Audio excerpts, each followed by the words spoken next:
নমস্কাৰ পুনৰ এটা নতুন ভিডিঅ'লৈ আপোনাক সকলোকে স্বাগতম জনাইছোঁ। আজি এই ভিডিঅ'ত আপোনালোকৰ ইণ্ডিগো এয়াৰলাইন্সৰ নতুন জব নটিফিকেশ্যনৰ বিষয়ে জনাম। যদি আপোনালোকে ভিডিঅ'টো প্ৰথমবাৰ চাই আছে তেতিয়া চেনেলটো ছাবস্ক্ৰাইব কৰিবলৈ নাপাহৰিব। লগতে আমাৰ এটা টেলিগ্ৰাম গ্ৰুপ আছে, তাৰ লিংক মই ডেছক্ৰিপশ্যনত দি দিম, তাত গৈ আপোনালোকে জইন হৈ যাব। এতিয়া নতুন জব নটিফিকেশ্যনটোত কি আছে এবাৰ চাই লওঁ আহক। এয়াৰপোৰ্ট জব ভেকেঞ্চি 2025 অৰ্গেনাইজেশ্যনটো হৈছে ইণ্ডিগো এয়াৰলাইন্স। ইয়াৰ পোষ্টবিলাকৰ নামটো মই কৈ দিছোঁ।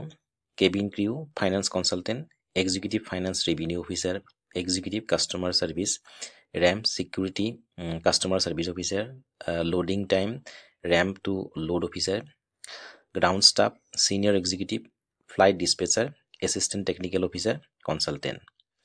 এপ্লাই মোডটো অনলাইন হ'ব আৰু অল ইণ্ডিয়া মেল ফিমেল দুয়োটাই আবেদন কৰিব পাৰিব। ইণ্ডিগো এয়াৰলাইন্স ৰিক্ৰুইটমেণ্ট 2025 চেলাৰী ইয়াত আপোনালোকে 45,000 টকাকৈ প্ৰত্যেক মাহে দৰমহা লাভ কৰিব। কিমান লাভ কৰিব? 45,000কৈ আপোনালোকে পাৰ মান্থ চেলাৰী লাভ কৰিব। এজ লিমিট মিনিমাম আপোনালোকে 18 বছৰৰ পৰা আবেদন কৰিব পাৰিব আৰু মেক্সিমাম এজ লিমিটটো হৈছে 45 বছৰ। অৰ্থাৎ মিনিমাম এজ হৈছে 18 বছৰ আৰু মেক্সিমামটো হৈছে 45 বছৰ। Age relaxation is applicable as per rule. Application fees for general OBC কোনো ধৰণৰ ফিজ দিব নালাগে। For SC ST PWD candidate nil, অৰ্থাৎ জেনেৰেল OBC কেণ্ডিডেটসকলেও কোনো ধৰণৰ এপ্লিকেশ্যন ফিজ দিব নালাগে। SC ST PWD কেণ্ডিডেটসকলেও কোনো ধৰণৰ ইয়াত এপ্লিকেশ্যন ফিজ দিব নালাগে। নেক্সট চিলেকশ্যন প্ৰচেছ, ইয়াত আপোনালোকৰ ইণ্টাৰভিউ আৰু গ্ৰুপ ডিছকাশ্যনৰ জৰিয়তে চিলেকশ্যন কৰা হ'ব। Education qualification candidate should have pass 10, 12 graduate from recognize board or university or institute. অৰ্থাৎ আপোনালোকৰ যদি 10মান শ্ৰেণী উত্তীৰ্ণ হৈছে, হায়াৰ ছেকেণ্ডাৰী পাছ কৰিছে অথবা গ্ৰেজুৱেশ্যন কমপ্লিট কৰিছে, তেনেহ'লে আপোনালোকে ইয়াত আবেদন কৰিব পাৰে। মিনিমাম 10মান শ্ৰেণী উত্তীৰ্ণ হ'লে আপোনালোকে ইয়াত আবেদন কৰিব পাৰিব। ইম্পৰ্টেণ্ট ডকুমেণ্ট কি কি লাগিব?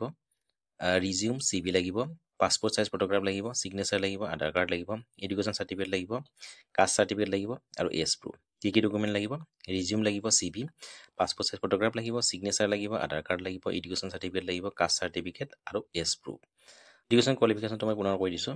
যিসকলে 10মান শ্ৰেণী উত্তীৰ্ণ হৈছে, হায়াৰ ছেকেণ্ডাৰী পাছ কৰিছে অথবা গ্ৰেজুৱেশ্যন কমপ্লিট কৰিছে, তেওঁলোকে ইয়াত আবেদন কৰিব পাৰিব। আৰু আপোনালোকে ইয়াত কোনো ধৰণৰ এপ্লিকেশ্যন ফিজ দিব নালাগে।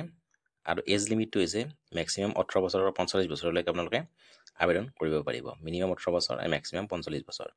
আৰু ইণ্ডিগো এয়াৰলাইন্সৰ চেলাৰীটো হ'ব আপোনালোকে প্ৰত্যেক মাহে 45,000কৈ আপোনালোকে লাভ কৰিব আৰু 45,000 টকাকৈ আপোনালোকে দৰমহা লাভ কৰিব। আৰু মেল ফিমেল দুয়োটাই আবেদন কৰিব পাৰিব। আৰু পোষ্টবিলাকৰ নাম মই পুনৰ কৈ দিছোঁ। Cabin crew, finance consultant, executive finance revenue officer, executive customer service, ramp security customer officer, loading time, ground staff, senior executive, flight dispatcher, assistant technical officer, consultant. ইয়াৰ এপ্লাই লিংকটো মই ডেছক্ৰিপশ্যনত দি দিম, তাত গৈ আপোনালোকে আবেদন কৰি ল'ব। আহিলোঁ ইমানে, ধন্যবাদ।